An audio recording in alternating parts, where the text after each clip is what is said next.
Bonjour à toutes et à tous.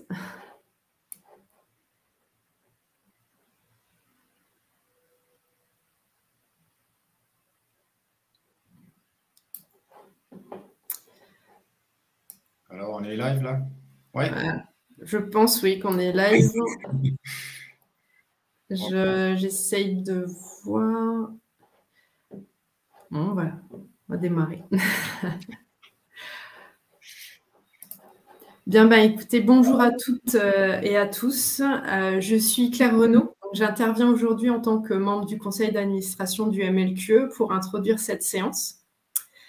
Donc, je vous remercie à tous d'être présents pour ce webinaire qui conclut notre cycle Qualité et Innovation que nous organisions en partenariat avec Luxinnovation, donc Luxinnovation et le Mouvement Luxembourgeois pour la qualité et l'excellence. Nous avions débuté ce cycle en fin septembre, le 27 septembre, avec un tour d'horizon et les potentiels des approches de conception avec Monsieur Hirtz.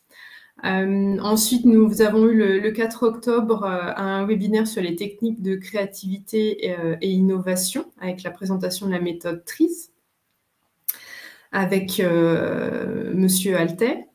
Ensuite, nous avons eu le 11 octobre un webinaire sur les techniques de créativité et innovation avec le design thinking avec Magdalena Jakubowska.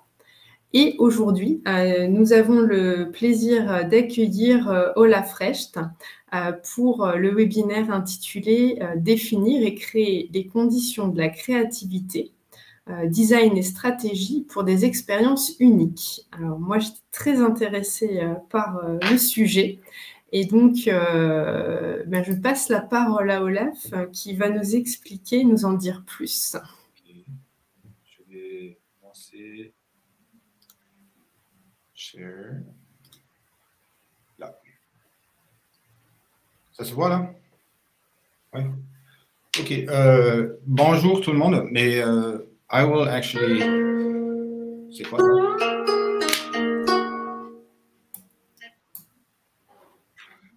I will start my. I will do my presentation in English because it's much easier for me to actually talk about design in English because I spent most of my career in the States. So I hope that's fine with everyone. But questions and comments I can take in different languages, French, German, Luxembourgish, whatever suits you well. So I'm trying today to like you heard about design thinking already if you followed that webinar. So I will go along the same lines and show you some of my work that I did over the last 20, 22, 25 years. And so to start, first a little overview about who I am, where I come from. I was born in Luxembourg.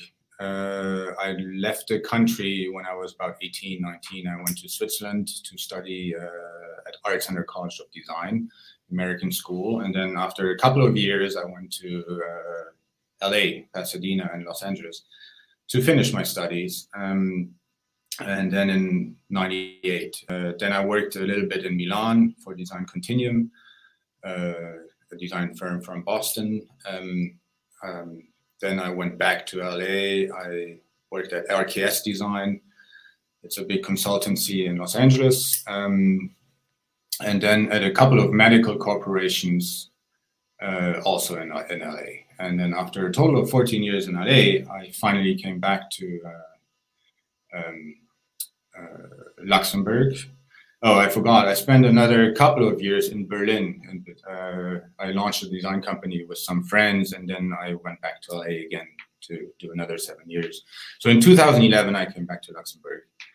And over the years, I've worked in a lot of different design fields, and I constantly start new or enter new domains. And That's also what I want to show, is how my approach like always kind of stayed the same over time.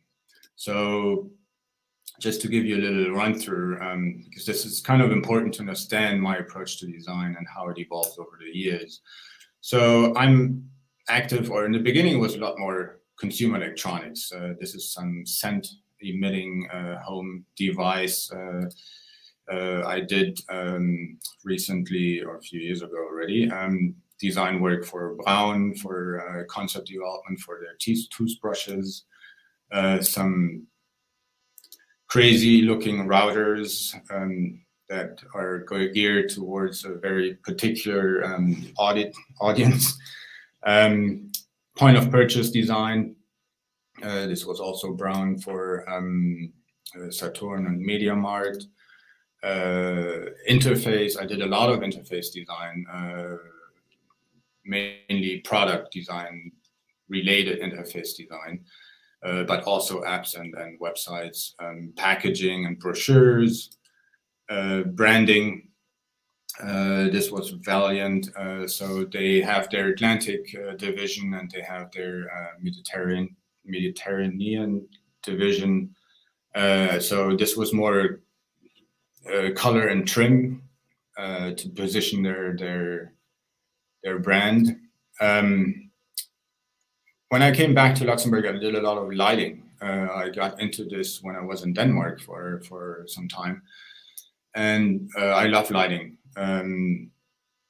It's something completely different than the consumer electronics or the medical world, and because it's a lot about emotions, and it comes back to where I started, more aesthetics and forms and so on. So this is a light I did for an exhibition with slate tiles, bow concept, very simple shade lamp, but you will hear a little bit more about the concept behind lighting a little later on. Some self constructed prototypes, also exhibitions.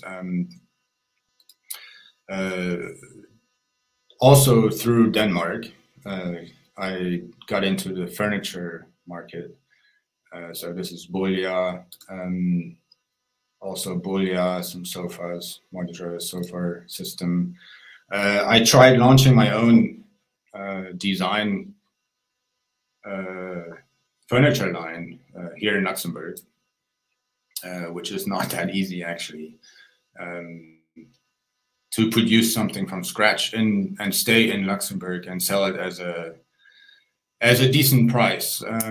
So I still managed to get like to sell a few of them. I even got to.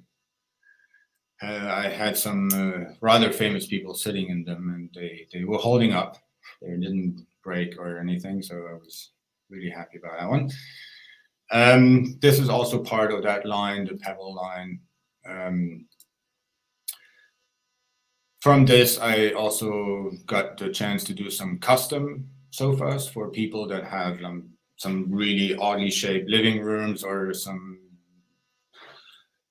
demands that they couldn't find on the market.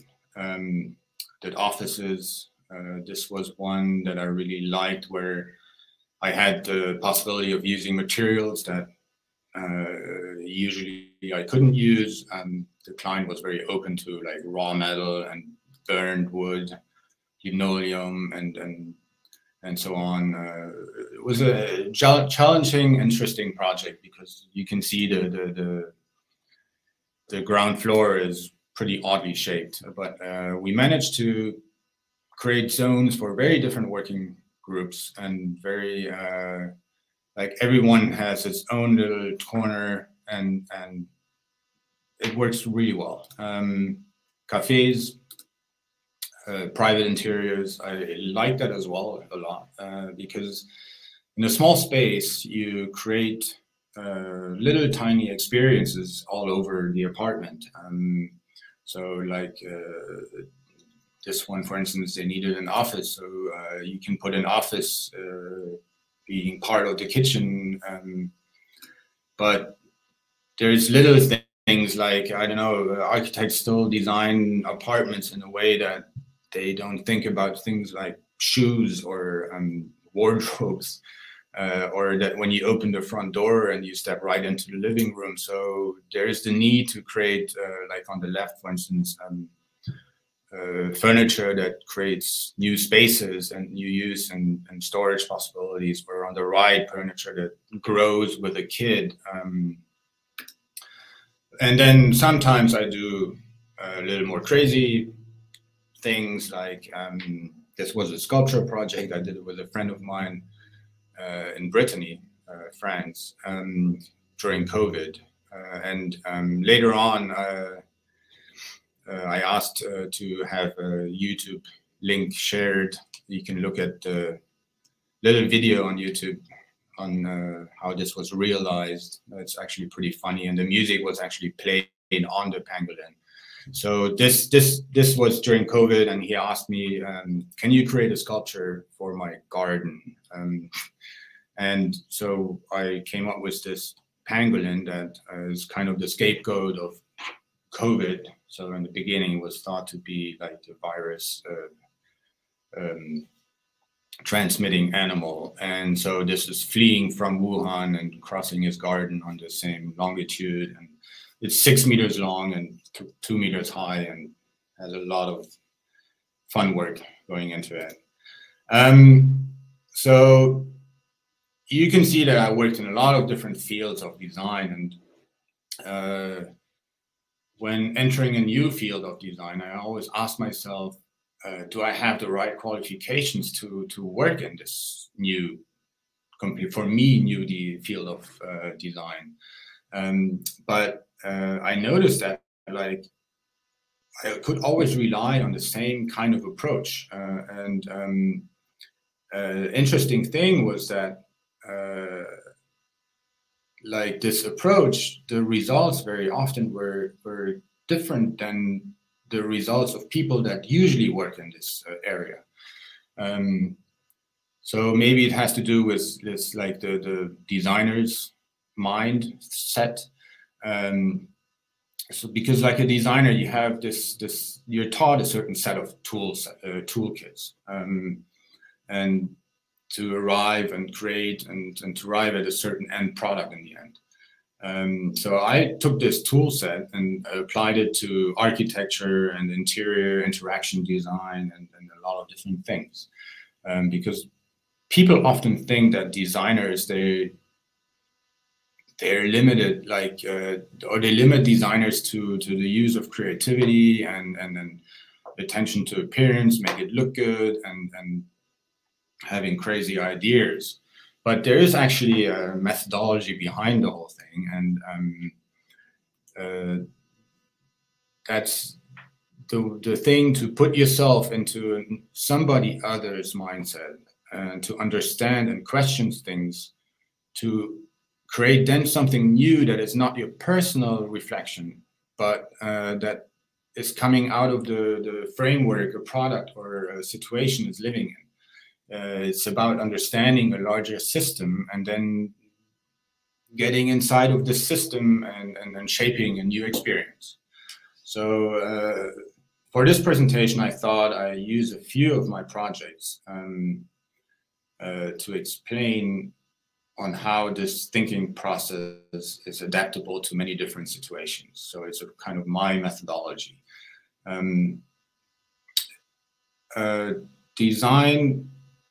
Industrial design, like the approach is mainly about empathy. It's about problem solving, and it's about visualizing people's needs to create like a superior user experience. And this experience can be on many different levels. It's the experience that's shaped of everyone and everything that's touching a given situation or a product. So with a product, it's kind of obvious. You can touch it, you can interact with it. But if you're in a space, you kind of also interact with the space. You have a feeling, you have emotions being inside of this space.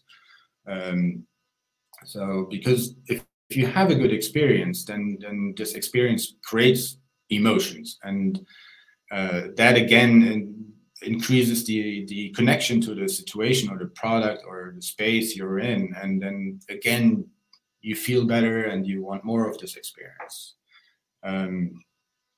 So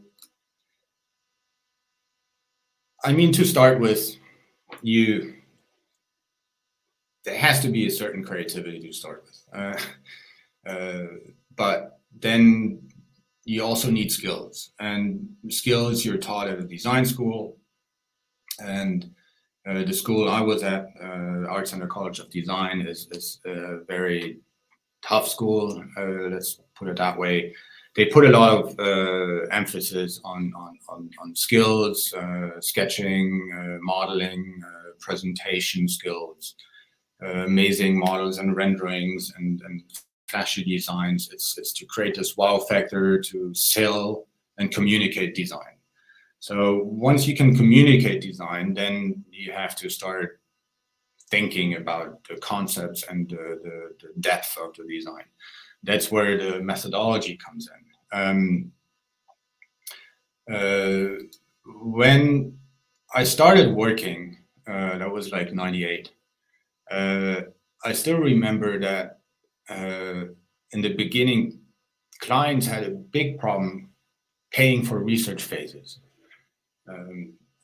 Like my boss, he was offering always like 1 or 2 research phases before we even started concept development. And the clients had a big problem with it because they, in their eyes, they gave us everything. They gave us their technical components, and they gave us their market research. And they said, okay, make it beautiful and package it, and yeah, so we can sell it. But then after a while, companies found out that with the designer like really getting the head around the product and the whole situation, and having not the same point of view than the client, who is really into his own little world, the outcome was a lot more meaningful, and that this research phase was needed. So in the beginning, design was really about function and aesthetics for a long time. But then over time, the human-centered aspect became a very powerful tool. So with help of research, interviews, and observations, or just a holistic perspective, with prototype testing and so on, there's new innovative products coming to life. And then over time, design companies and corporations saw this potential in using these tools to not only form their products, but their company strategy and their product portfolio to shape their innovation. So suddenly, like, the input from the designers were as important as the pure business-oriented or pure analytical process. So design thinking, which is like the next step after human-centered design, brings together what's important from a human point of view and a technologically feasible point of view. And of course, it has to be economically viable. So these things, they play together, and in the end, you hopefully have a good working product. So design thinking is also using this creative tool set of a designer to tackle problems that usually don't fall really into the work responsibility of a designer.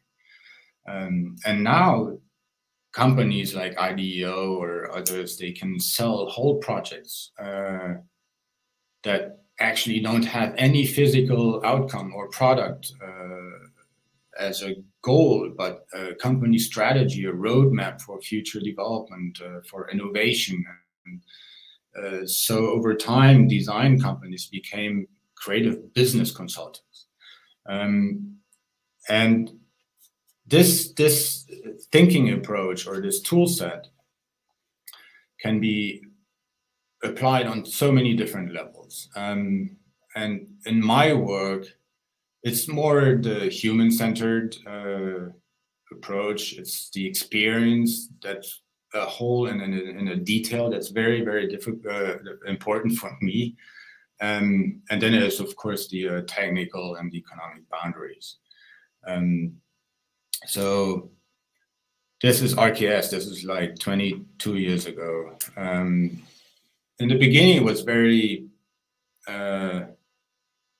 form-driven still, function, show off, pure design. But then my boss introduced this at the same time about like IDEO did it in the 90s, what he called psycho and aesthetics. So it's getting into the user's mind and creating products. So for instance, this was like the first time I realized that research can drive good decisions. Like, who doesn't want to quickly chill a champagne bottle and get an alarm and after 10 or 15 minutes so it doesn't explode in the fridge? So you have a dedicated zone, or you can get cold air from the freezer side. The American fridges are side by side, so you can get some freezer air and cool a compartment for drinks that is colder than the rest of the fridge. And so there's these little things where you notice that, oh, this actually makes sense. But it is only that when I went to advanced bionics and later on to Boston Scientific, that this meaning really opened up to me. So to just give you a little heads up of what you're seeing here, this is a cochlear implant. Advanced Bionics and also Boston Scientific are medical corporations that are in neurostimulating in the neurostimulating world. So it's stimulating nerves, or in this case, cochlear, it's electrically stimulating tiny little hairs in your ear so that you can hear again when you're actually deaf. So so you do like ergonomic research, that's part of it. But then when I got to this company, I was in a very interesting situation because this company was for a very, very long time completely engineering driven. Everything was done by engineers, all the decisions. And we were a newly formed design team, in-house team, that was called to life by the VP of the company.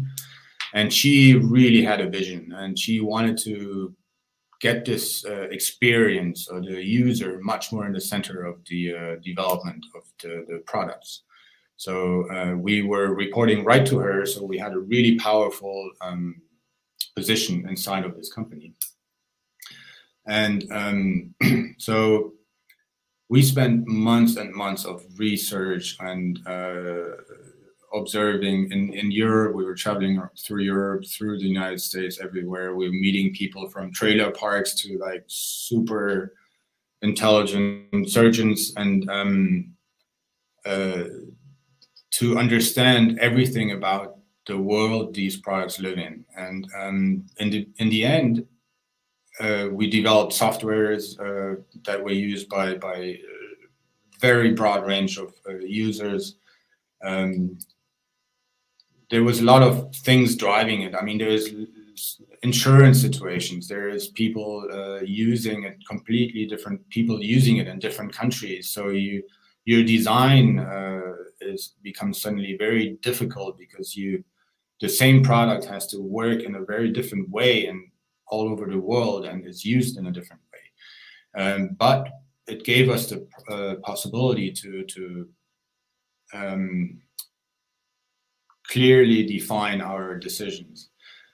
So at Boston Scientific, this is also electrostimulating implants, but they're more for pain management. So just to explain, you on the left, you see a little bit, so to explain, so you understand a little bit of what I'm talking about. It's electrical signals that overcome pain signals that then create an anesthesia so that you don't feel that pain anymore.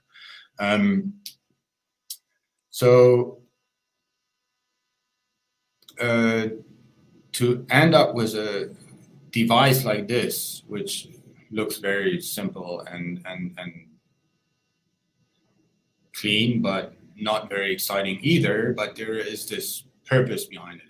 And just to explain a little bit what I mean, when we did user research, we were told, okay, you have to, we found out that people want little cell phone-like devices so that they don't have this medical stigma attached to them. So when you take it out in a restaurant, that people don't look at them, oh, what's wrong with him? He's controlling his brain implant or whatever.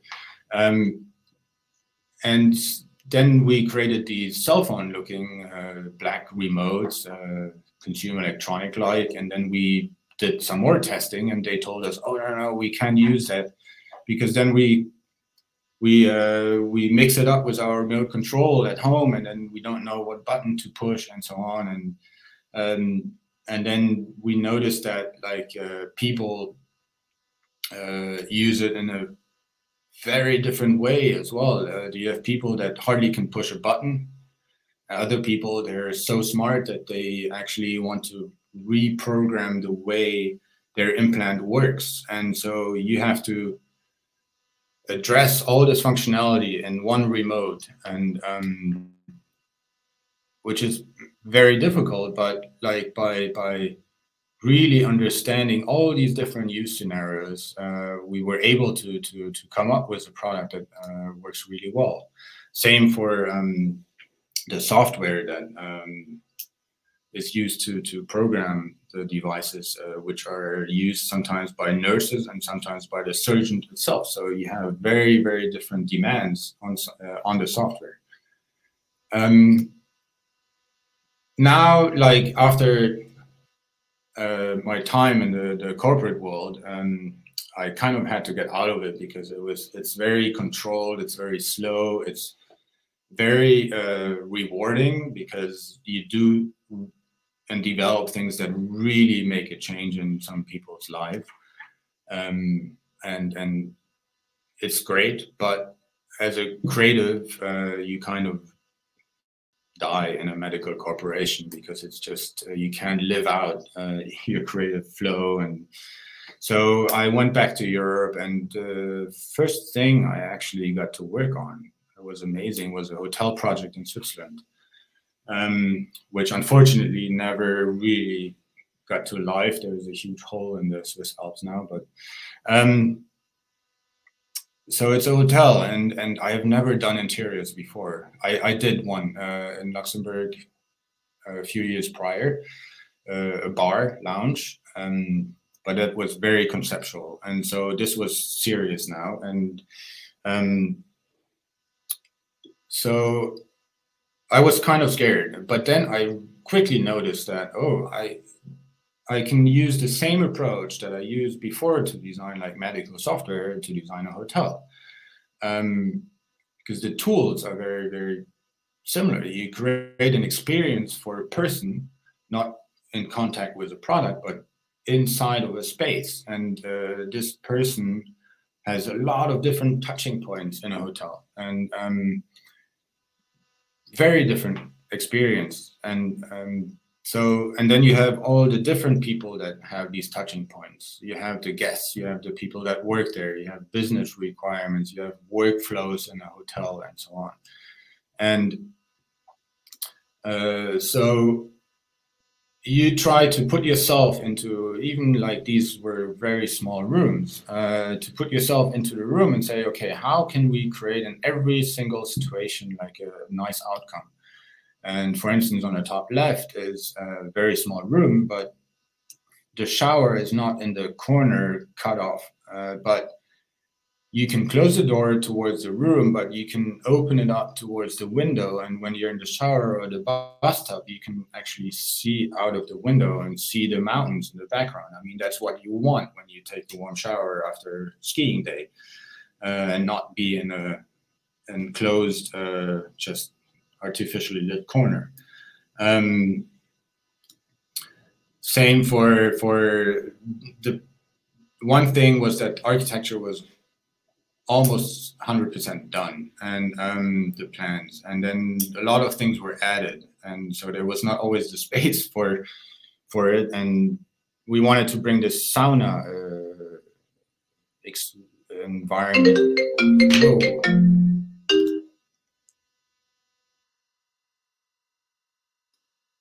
Hello, sorry. Sauna experience in it, and so like how in next to a pool area, you have suddenly this very quiet and relaxing area. So there's things, okay, how can we create these different areas and zones that are private, that are semi-private, that are open to the view, but you can take your shower naked and still feel very comfortable.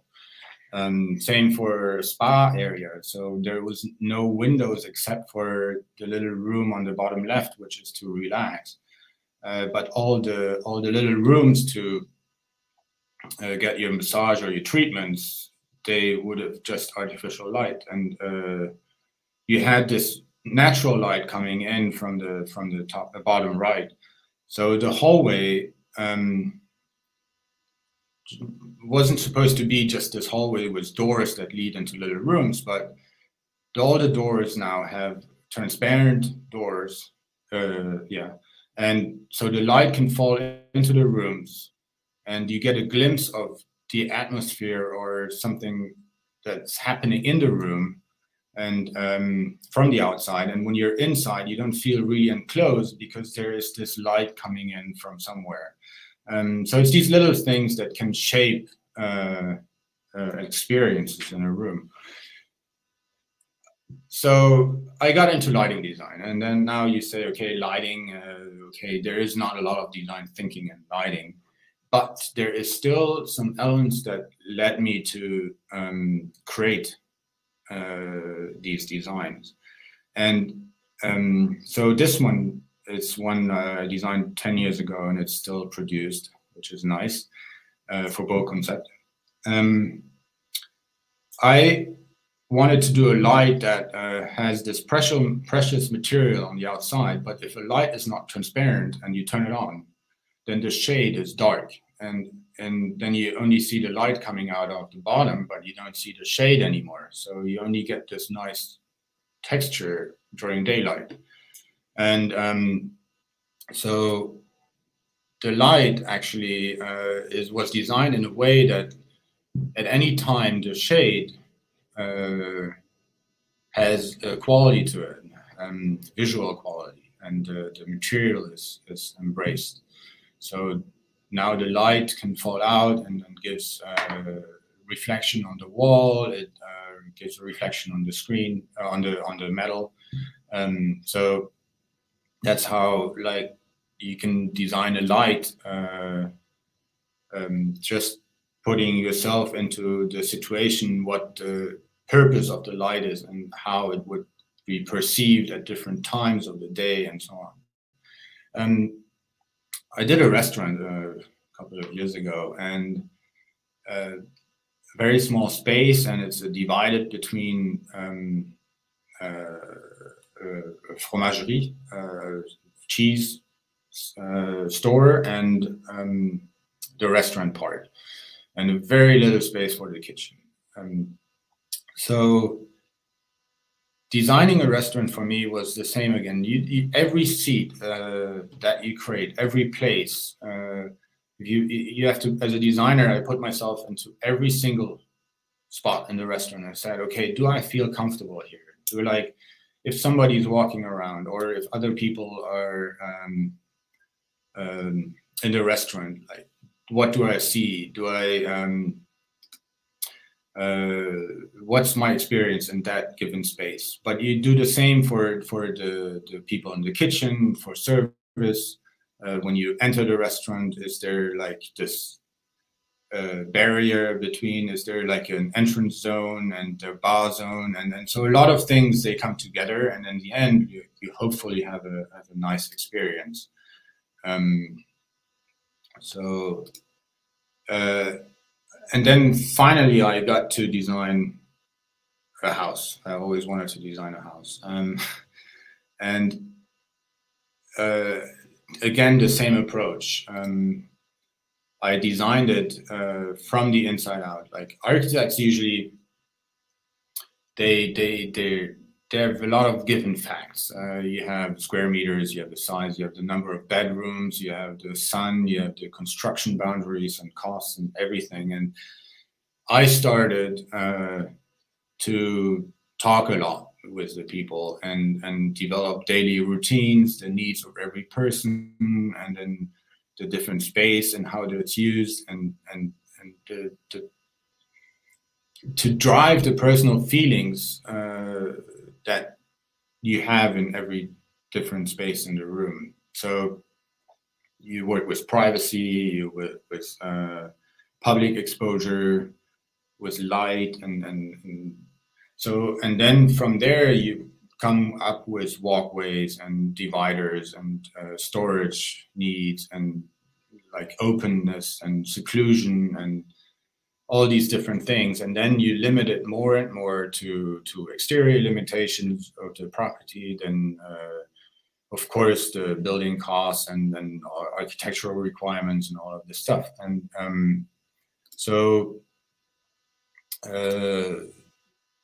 here you see also when the plan was more or less done, that the window placement was in a way, because it was very close to the house next door, that they, from their living room or kitchen, dining room, could not look right into your bathroom or into your bedroom or into your living room.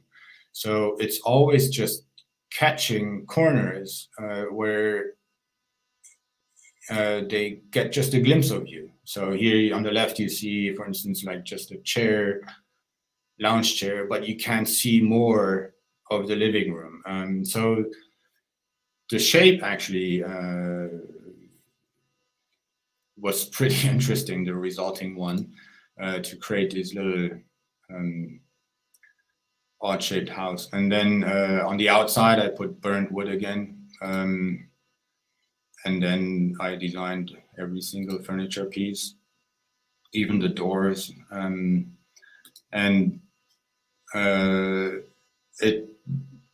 You have this transition between rooms. You have like private areas, like the bathrooms inside are very open, but have private corners. And to explain that a little bit, like here is the sauna at the guest bathroom. So the toilet has no door, the bathroom has no door even. But if you come at the end of the hallway and you turn in the bathroom, you can't see the toilet. So even if you go to the sink or into the shower, you can't see the toilet. So it's fine. And when you're in the shower, it's actually deep enough that when you're showering, you have your private space. But if you step just half a step forward, you can see out into nature. And when you're in the sauna, of course, you can look out and enjoy the garden and the landscape. So this is my last project before I come to my conclusion. I don't know what time it is. This is the last project I did here in Luxembourg, was for Lux Expo, the box. And they came to me they have a room that they wanted to convert into this digital conferencing space with COVID and remote fair and trade shows. A lot of stuff went online, and they wanted to create this room with this huge screen to for these purposes. So until now, it was mainly that people have a huge screen in the background, and you have a stage and someone in front of the screen talking to an audience that's sitting in the audience. And so what they actually asked was more like a TV studio that also could be conference room. But this is typical overload, let's call it, like of conference of TV studios today. And so when I started out, I went into different directions to give it a completely new vibe or experience being inside of this environment. And the first concepts were very TV studio-like. So the screens were just used as backgrounds and information, and were divided up, and it's a huge screen. And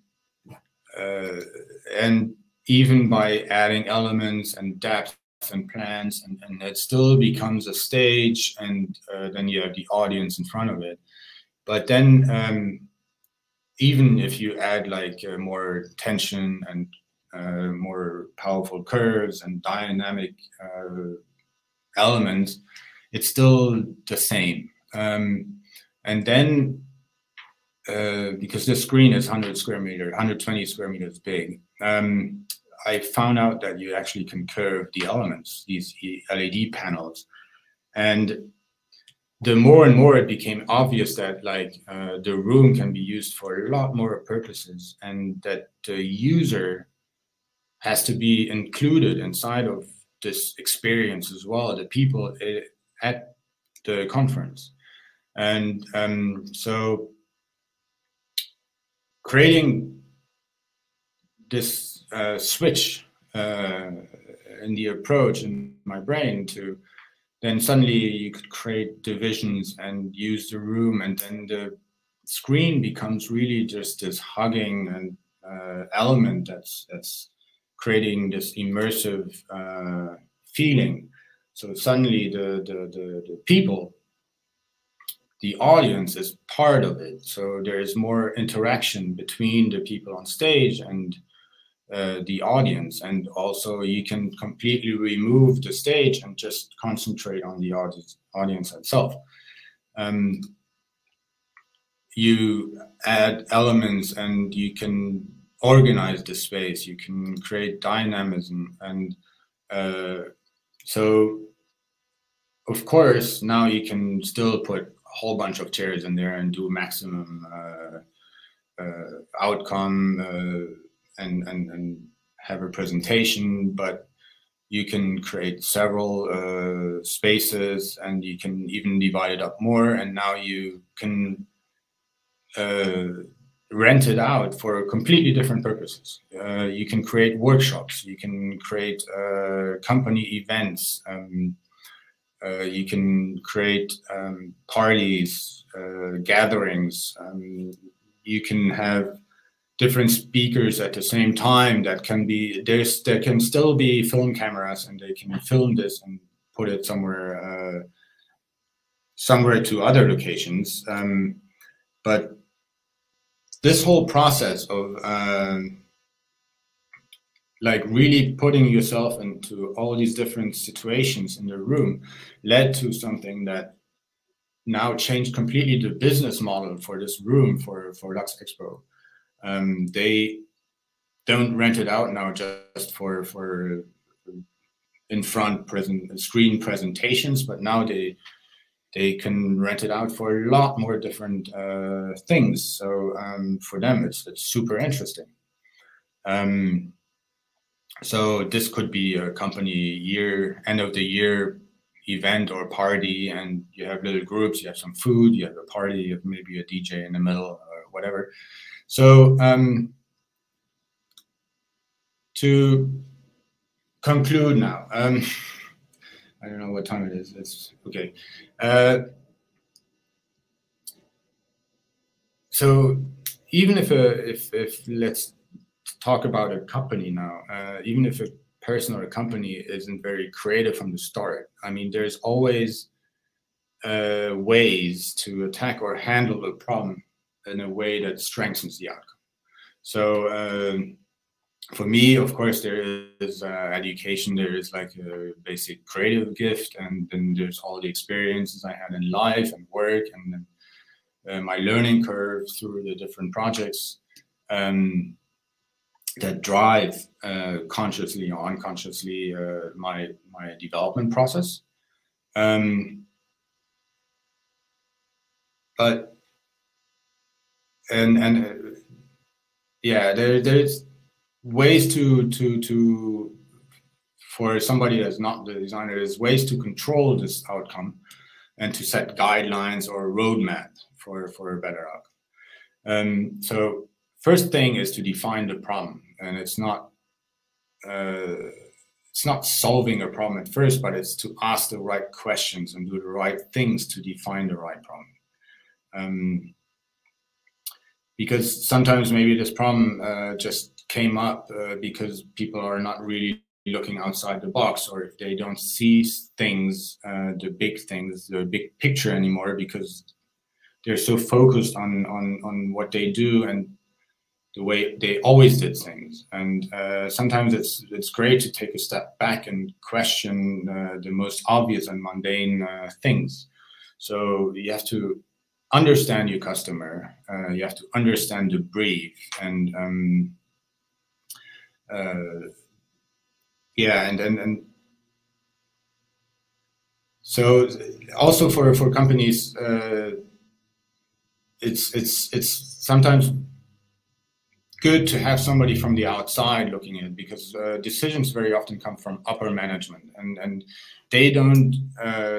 In some parts, they have the big pictures, but they don't see all the little things that drive really the important elements. Sometimes things are very tech-driven, and but engineers they have their world, and so it's good to have somebody to collaborate to do something great. Then of course you have the research and the user understanding. Because it's not really always what the customer needs, what he wants, but what he needs. So and the customer always tell you what they want, but between the lines, if you know more and research more, you see really what he needs. So you can see every product or every situation needs a different approach, and the path to get there is sometimes easy, sometimes it's a little tougher, but the tools and the thinking process, the mindset and the questions to find the right problem, they're very similar. So using a designer in development, or even for strategic decisions, is a cost factor, but I think it can pay off because designers can give a complete new perspective and a complete new approach, and in the end, it can be beneficial. And so you can have designers drive business decisions and strategies. And I think a lot of companies should either have a designer if they're large enough, or they should hire designers as creative business consultants. And because traditional business consultants are more focused on things that don't very often touch the consumer. And so you have to step back and you have to connect all these little dots and see the impossible and feel with the users, and then feel the potential and put yourself into all these different situations. And yeah, so I think getting designers involved at a very early stage would be great. So I think I'm done here. Thanks a lot. for your interest. And yeah, if you have any questions, you can ask me anytime. I'm up for it. Thanks a lot.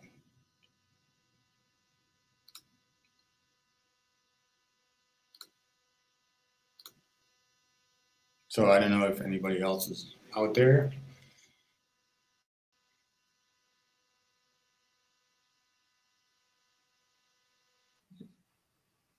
J'ai pas vu de questions arriver dans le chat. Ouais, non. Moi, j'ai une question. Est-ce qu'il y a encore un domaine dans lequel vous n'avez pas exercé qui vous intéresserait, que vous aimeriez designer? Oh, ouf. Ce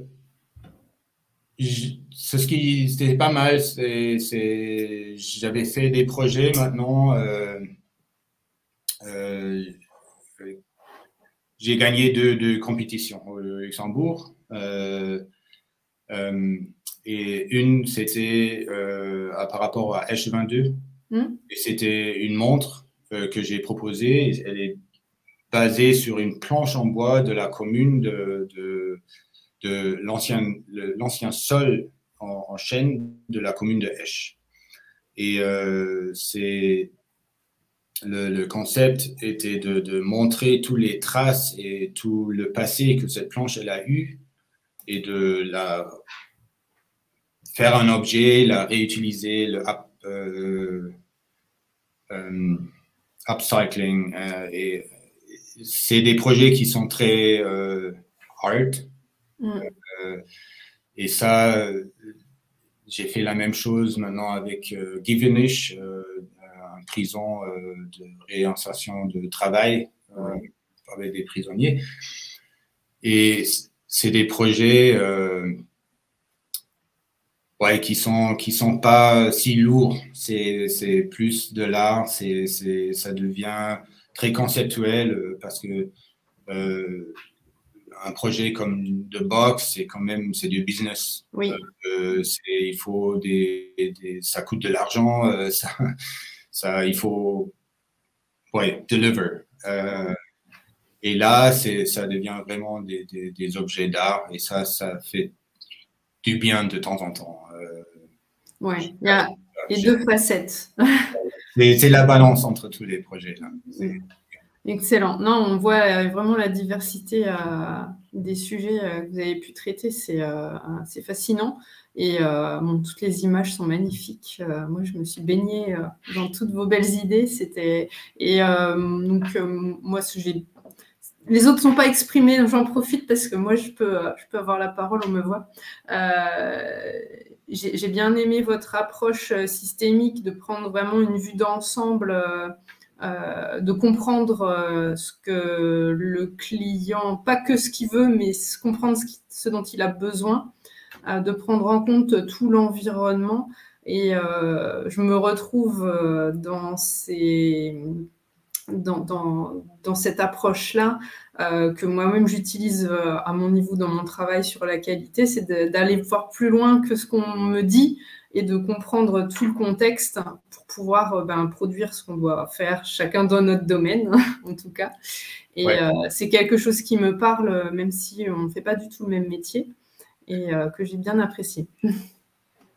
Ouais, c'est toujours bien de parfois faire 2-3 pas en arrière et de regarder un peu parce chacun est un peu dans son monde et ça c'est la seule manière de le faire.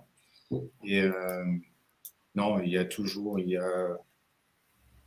des points de contact partout.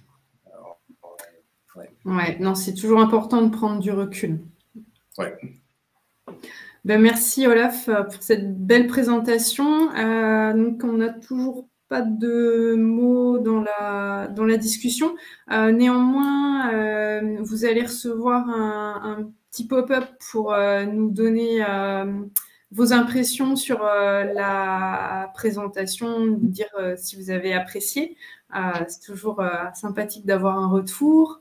Et donc, bon, avant de nous quitter, je vous invite donc à nous donner votre avis sur cette conférence, au moins sinon dans le chat.